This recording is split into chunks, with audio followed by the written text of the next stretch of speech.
I was the perfect wife, and I was vanishing. Every morning I woke up to the same rhythm. Coffee brewed by 6:45, his shirt ironed folded over the chair, the calendar on the fridge, color-coded pristine blue for his meetings, red for his mother's calls, green for the dinners I planned. I was the conductor of our life, and he was the star. I didn't mind, at least not at first. I loved him. God, I loved him.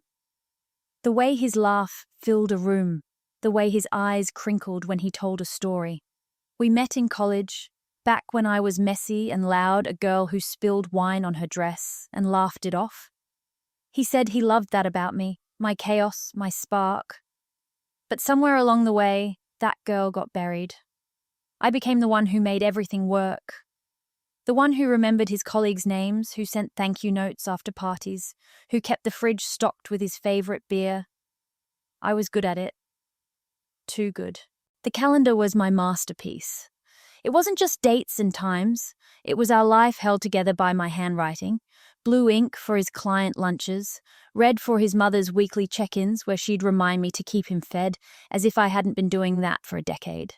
Green for the dinners I hosted, carefully curated menus, candles, flickering me smiling as his friends praised the food, the wine, the vibe. "You're so lucky, man," they'd say to him, clapping his shoulder. He'd grin, raise his glass. "Yeah, she's amazing." Amazing, that word. It used to feel like a compliment. Now it felt like a cage. I didn't see it happening, not at first. The shift was slow, like a tide pulling sand from the shore. He stopped asking about my day. Not in a cruel way, just distracted, always on his phone, always rushing to the next thing. I'd tell myself he was busy, that his job was demanding, that I was being unreasonable. So I leaned in harder, planned better, smiled brighter. I thought if I could make our life perfect, he'd notice me again. Not just what I did, but me. But he didn't. One night, I stood in the kitchen staring at the calendar. It was late, maybe 11 p.m.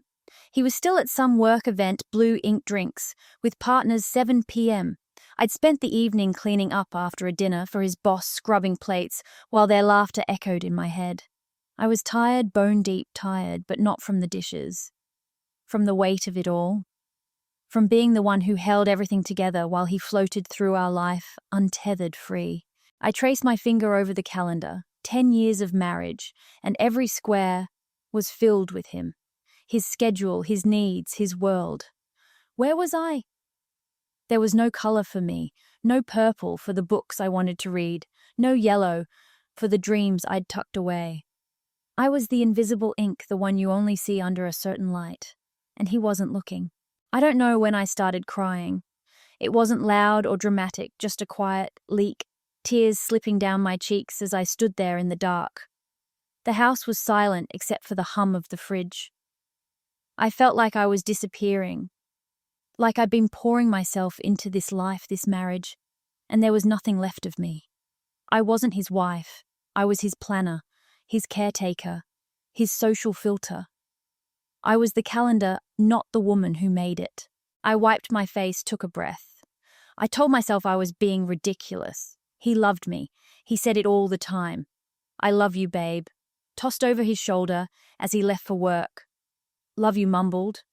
Before bed, his back already turned. But those words felt like muscle memory, not truth. Like something he said because he was supposed to not, because he felt it. I went to bed that night, but I didn't sleep. I lay there staring at the ceiling, replaying the last 10 years. The small slights, the patterns I'd ignored. The way he'd interrupt me when I talked about my day, but light up when I asked about his. The way he'd thank me for dinner, but never ask how I was. The way he'd walk into a room and not even look at me like I was part of the furniture. I wasn't angry, not yet. I was just awake. For the first time in years, I saw it clearly. He wasn't married to me. He was married to the idea of me.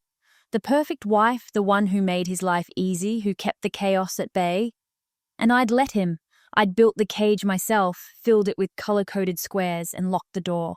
The next morning, I got up, made the coffee, ironed his shirt. checked the calendar blue for his morning meeting green for the dinner I'd planned with his old college friend. I moved through the motions, but something was different. A crack had formed, small but real. I didn't know what it meant yet, but I felt it. I wasn't the perfect wife anymore. I was just a woman waking up. The crack didn't close. It widened. Not loud or dramatic, but steady like a river carving stone. I kept moving through our live coffee at 6:45, his shirts ironed the calendar, dictating my days. But I wasn't sleepwalking anymore. I was watching, seeing. Every small moment, every glance, every word he didn't say. And it hurt. God, it hurt. I started noticing things I'd brushed off before, like how he'd leave his dishes on the counter inches from the sink, knowing I'd wash them, or how he'd make plans without asking me, blue ink scrawled on the calendar golf, with mark 9 a.m. and expect me to rearrange my day. I used to think it was just him being him, carefree, trusting me to handle it. Now I saw it for what it was. He didn't think about me at all. I tried talking to him. Not a big confrontation, just small openings. One night after a dinner, I'd spent hours preparing green ink dinner with Sarah and Tom, 7 p.m. I sat across from him at the table. The candles were still burning, wax pooling on the cloth. His friends had left raving about the food, the wine, my hosting. He was scrolling his phone, half listening as I cleaned up. "Hey," I said, wiping my hands on a towel. "Can we talk for a sec?" He looked up, eyebrows raised. "Sure, what's up?" I hesitated. I didn't want to sound needy or dramatic. I feel like I'm doing a lot. You know, the planning, the dinners, keeping everything together. I love it, but sometimes it feels heavy. He frowned, not in a mean way, just confused. "Heavy, babe? You're amazing at it. Everyone says so. Sarah was just telling me how you should start a catering business or something." I forced a smile. "That's not what I mean. Do you ever think about what I want, like what I need?" He blinked like I'd spoken another language. "What you need? You've got everything, don't you? The house, the car, we're good. Right." My throat tightened. I wanted to scream, "I'm not a checklist," but I didn't. I nodded, said, "Yeah, we're good," and went back to scrubbing plates. He didn't notice the tears in my eyes. He was already back on his phone. That was the pattern. I'd try to reach him, and he'd deflect. Not with cruelty, but with this blindness. Like he couldn't see me as anything but the woman who made his life work. I started keeping a mental list of the slights not to hold against him, but to understand. The way he'd thank me for organizing his birthday party, but never ask what I wanted for mine. The way he'd complain about his mother's calls, but expect me to handle them every Sunday, red ink on the calendar. The way he'd walk past me in the morning, not even a kiss, just a "thanks for the coffee," as he grabbed his keys. I wondered if I was being unfair. He wasn't cheating. He wasn't yelling or throwing things. He was just absent. Not physically, but emotionally. I'd lie awake at night, his snores filling the room, and wonder, when did I become invisible? I tried harder. I thought maybe I wasn't enough. Maybe if I was more charming, more fun, he'd see me again. I bought new dresses, planned fancier dinners, laughed louder at his jokes. I was performing like an actor, desperate to keep the audience. But the audience wasn't watching. One day I found an old photo of us tucked in a drawer. We were 22 at a music festival, my hair wild, his arm around me. I was laughing, wine spilled on my shirt, and he was looking at me like I was the only thing in the world. I stared at that photo for a long time, my chest aching. Where was that girl? Where was that man? I showed him the photo that night. "Remember this," I said, holding it out. "We were so free." He glanced at it, grinned. "Yeah, we were kids. Look at your hair, total mess." He handed it back, went back to his laptop. I stood there, photo in my hand, feeling like I'd been slapped. He didn't see it, didn't see the girl I was the one he'd claimed to love. He didn't even try to remember. The calendar kept me tethered. It was my anchor, my burden. Every morning, I'd stare at it. Blue and red and green, his life mapped out in my handwriting. I wanted to rip it down to stop being the one who held it all together. But I didn't. Not yet. I was scared. Scared of what it would mean to let go, to stop being the perfect wife. What was I without that role? Who was I? I started testing the water, small rebellions.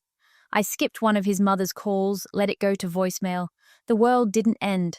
I left his dishes on the counter just once to see if he'd notice. He didn't. I cancelled a green ink dinner with Jake and Lisa, 6:30 p.m., and told him I was tired. He shrugged, said no big deal, I'll grab a beer with Jake instead. It was freeing in a quiet way. Like I was taking back pieces of myself, one skip task at a time. But it was also terrifying. Because with every step away from the role, I saw the truth. More clearly, he didn't love me. Not the real me. He loved the calendar, the coffee, the ironed shirts. He loved the life I built for him. One night, I sat alone in the kitchen, the calendar staring back at me. I grabbed a pen, hovered over the next day's square. Blue ink client meeting, 10 a.m., red ink, mom, call 3 p.m. I wanted to write something for me, something mine, but my hand froze. I didn't know what to write. I didn't know who I was anymore. I put the pen down, closed my eyes. The crack was a canyon now, and I was standing on the edge. The canyon was wide now, and I couldn't unsee it. I kept moving through our life. Coffee brewing calendar, ticking his shirts pressed, but it felt like I was outside myself, watching a stranger play my part. The perfect wife was still there, smiling, planning, but I wasn't her anymore. I was someone new, someone raw, and I was scared of her. I stopped trying to reach him. The small openings I'd tested, those quiet pleas for him to see me, had all fallen flat. His confusion, his deflections, they weren't accidents. They were proof. He didn't want to see me. Not the real me with my mess and my needs. He wanted the machine I'd become, the one who kept his world spinning. So I let him have it. I played the role, but I wasn't fooling myself anymore. The calendar was my jailer. Blue for his meetings, red for his mother's calls, green for the dinners I still hosted. I hated it, but I couldn't let it go. It was the last thread, tying me to the life I'd built, the one I'd thought was ours. Every morning I'd stare at it, my handwriting mocking me. His life in ink, mine nowhere. I wanted to burn it, to tear it down and scream, I'm here. But I didn't. I was too afraid of what came next. Instead, I started carving out space for myself in secret. Small acts hidden from him. I'd skip a task, leave his laundry unfolded, let his mother's call go unanswered, and use the time for me. I'd sit on the porch with a book I hadn't touched in years, or walk to the coffee shop down the street, no agenda, just breathing. It felt like stealing, like I was taking something I wasn't allowed to have. But those moments, they were mine. They were the first sparks of something new. I didn't tell him. He didn't notice. That was the worst part. I'd come back from an hour away, my heart lighter, and he'd be on the couch scrolling his phone, asking what was for dinner. No questions about where I'd been, no curiosity about the flush in my cheeks. I was still invisible, just a function in his life. The coffee maker, the calendar keeper, the one who made sure his world didn't wobble. One day I found an old journal in a box under the bed. It was from college pages, filled with my messy handwriting, dreams I'd forgotten. I'd wanted to travel to write, to learn how to paint. I'd wanted to be loud, to take up space. I read it cover to cover, tears staining the pages. That girl was gone, buried under a decade of his needs. But she wasn't dead. I could feel her stirring, asking me to let her out. I started writing again. Not much, just a few lines at night after he was asleep. Thoughts, fragments, truths I couldn't say out loud. I'm disappearing. He doesn't see me. I don't know who I am anymore. It wasn't poetry, just pain spilling onto the page. But it was mine. For the first time in years, I had something that wasn't for him. I kept testing the edges of my cage. I cancelled another green ink dinner with Mike and Claire, 7 p.m, and told him I wasn't feeling well. He shrugged, said, "Cool, I'll catch up with Mike at the bar. I waited for him to ask if I was okay to check on me. He didn't. I sat in the quiet house journal in my lap and wrote, "He doesn't care." It wasn't anger, it was clarity. The slights kept piling up, small but sharp. The way he'd leave his shoes by the door, knowing I'd trip over them. The way he'd thank me for handling his mother's calls but never once take them himself. The way he'd walk into a room, eyes sliding past me like I was air. I stopped making excuses for him. He wasn't busy. He wasn't stressed. He just didn't see me as a person. I was the backdrop to his life, not a character in it. One night I broke. It wasn't loud or dramatic, just a quiet snap. We were at a party, blue ink work event, 6:30 p.m., and I was doing my part. Smiling, charming, making sure his colleagues felt welcome. He was across the room, laughing, the center of attention. Someone asked me how I managed it, all the house, the dinners, him. I smiled, said, "Oh, it's just what I do."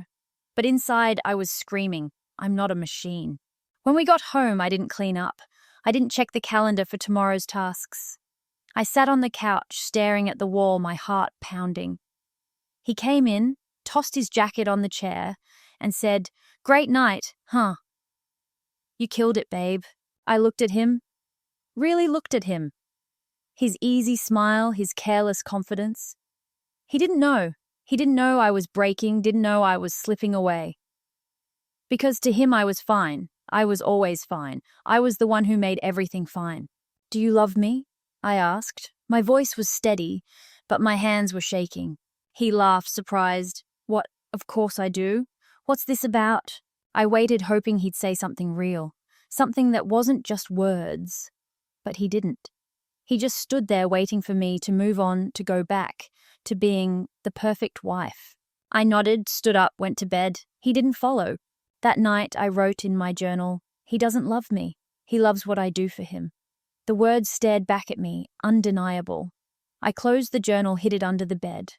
The calendar hung on the fridge, blue and red and green, his life in my handwriting. I wanted to tear it down to erase it all, but I wasn't ready, not yet. I was still standing on the edge of the canyon looking down. But I was starting to wonder what it would feel like to jump. The edge of the canyon was all I could see now. I wasn't the perfect wife anymore, not even in my own head. I was a woman unraveling, and I didn't know if I was falling apart or coming alive. The calendar still hung on the fridge, blue for his meetings, red for his mother's calls, green for the dinners I barely hosted anymore. But it felt like a relic, a map of a life that wasn't mine. I moved through the days, but I was somewhere else, somewhere he couldn't reach. I stopped performing for him. No more new dresses, no more forced laughter at his jokes. I did the minimum: coffee, brewed shirts, ironed calendar, updated, but my heart wasn't in it.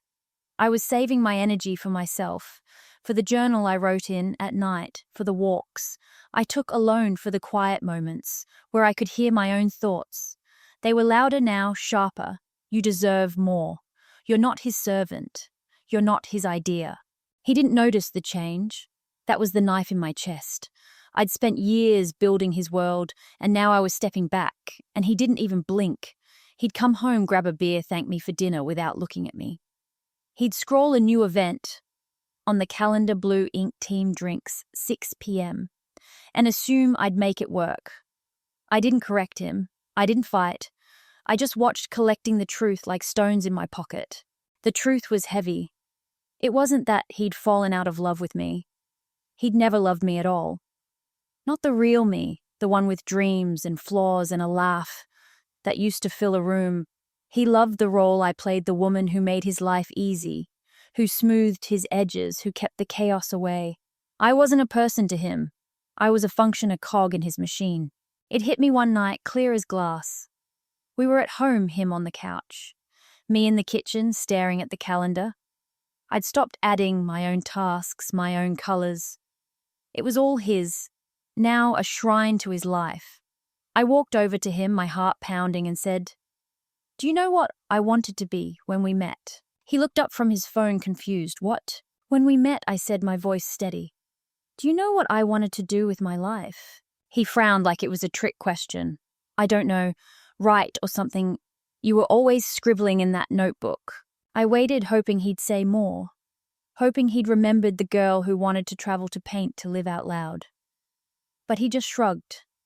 Why are you asking? That was forever ago. I nodded, turned away. My chest ached, not with anger, but with clarity. He didn't know me. He'd never known me. The girl he'd met, the one he'd claimed to love, was just a placeholder, a spark he'd liked until it became inconvenient. He didn't want a partner. He wanted a prop. I stopped sleeping in our bed. I'd wait until he was asleep, then slip into the guest room journal in hand. I wrote until my hand cramped, pouring out the years I'd lost, the pieces of myself I'd buried. I wanted to see the world. I wanted to be loud. I wanted to be seen. The words felt like a map leading me back to myself. I started making plans, small ones. I looked up writing classes online, saved links to travel blogs, sketched ideas in my journal. They weren't grand, but they were mine. I didn't tell him. He didn't ask. He was too busy with his life, blue ink, red ink, green ink, his world spinning without me. One day I found a letter he'd written to his boss left on the counter. It was about a promotion, how he was ready to take on more, how his life was stable thanks to my amazing wife. I read it, my hands shaking. Amazing. That word again. It wasn't about me. It was about what I did, how I made him look good, how I kept his life tidy. I was his resume, not his heart. I didn't cry. I was past that. I folded the letter, put it back, and went for a walk. The air was sharp, the sky grey. I walked until my legs burned, until I could breathe again. I didn't want to go home, but I did. He was there on the phone, laughing about something I'd never know. He didn't look up when I walked in. I went to the kitchen, stared at the calendar. It was almost full, his life packed into every square. I grabbed a pen, hovered over the next week. I wanted to write something for me, something real. But I didn't. Instead, I crossed out one of his events. Green ink dinner with Paul and Jen, 7 p.m. I didn't tell him. I just did it. He noticed the next day, annoyed. Babe, why'd you cancel on Paul? I had to reschedule. I looked at him, calm. I didn't feel like hosting. He blinked like I'd broken a rule. Since when do you not feel like it? You love that stuff. I didn't answer. I just walked away, my heart steady. It was the first time I'd said no without explaining myself. It felt like power, like a piece of me coming back. The journal was my lifeline now. I wrote every night, words spilling faster than I could keep up. I'm not his wife. I'm me. I'm enough. I hid it in the guest room, under the mattress, like a secret I was keeping from the world. But it wasn't a secret. It was a revolution, quiet but real. I started imagining a life without him. Not with anger, not with revenge, but with curiosity. What would it feel like to wake up without the calendar, to make coffee, just for me, to fill my days with my own colors?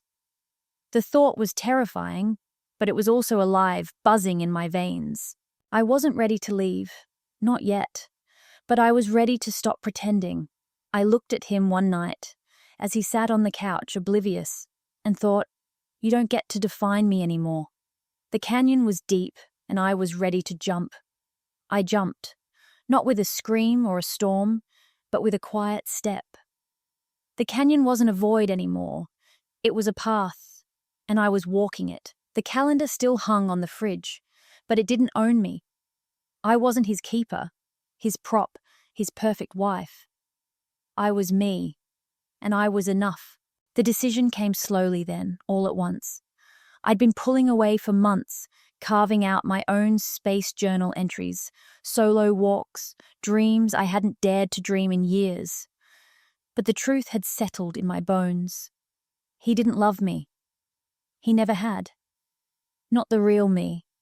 The one with a laugh too loud and a heart too big. He loved the machine I'd built for him.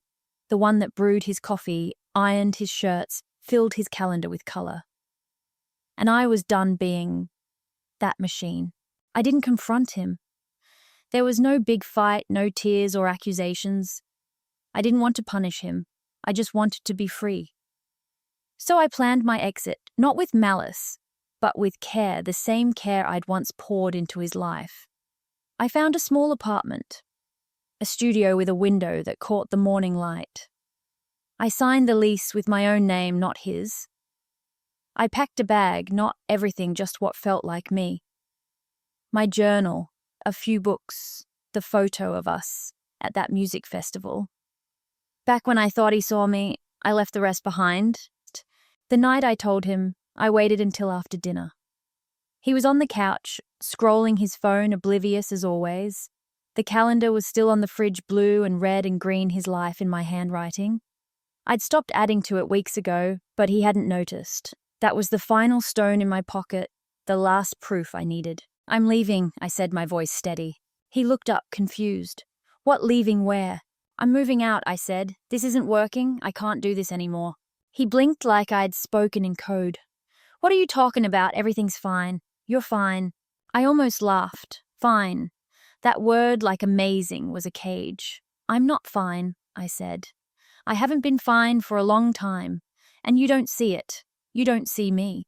He stood, his face shifting from confusion to something like panic. "Babe, come on. What's this about? If you're stressed, we can talk. You don't need to blow everything up." I shook my head. "I'm not blowing anything up. I'm choosing myself." He didn't get it. I could see it in his eyes, the blankness, the same blindness I'd lived with for years. He didn't ask what I meant, didn't ask what I needed. He just stood there, waiting for me to fix it, to go back to being the one who made everything work. But I was done. I left that night, my bag in the car, my heart pounding but light. I didn't look back. I didn't need to. The house, the calendar, the life I'd built for him, it wasn't mine anymore. The first night in my apartment, I slept on a mattress on the floor. No sheets, just a blanket. It was the best sleep I'd had in years. I woke to sunlight streaming through the window, no coffee to brew, no shirts to iron, no calendar to check. Just me breathing alive. I started small. I bought a cheap easel, tried painting for the first time since college. The colors were messy, the lines uneven, but it felt like joy. I signed up for a writing class, sat in a room with strangers and read my words out loud. My voice shook, but it was mine. I took myself to coffee shops, museums, places I'd forgotten I loved. I laughed again, not for him, but for me. The calendar came back, but it was different. I hung a new one in my apartment, blank, no colors assigned. I filled it with my life purple, for painting yellow, for writing orange, for days I wanted to wander. This month, the calendar is empty, and I'm not sorry. It's not a void. It's a canvas waiting for me to decide what comes next. He called a few times, left voicemails. "I don't understand," he said. What did I do? I didn't answer. Not because I hated him, but because I didn't owe him my voice anymore. He'd never heard it when I was there. He didn't get to hear it now. I saw him once, months later, at a grocery store. He looked the same, but smaller somehow. Like the man I'd built him up to be was gone. He smiled, awkward. Said, "You look good." I nodded, said I am, and I walked away, my cart full of things I'd chosen for myself. I don't hate him. I don't wish him ill. I just don't need him anymore. I'm not the perfect wife, the planner, the peacekeeper. I'm the woman who laughs too loud, who spills paint on her jeans, who writes until dawn because the words won't stop. I'm the one who sees herself now clear as day and doesn't look away.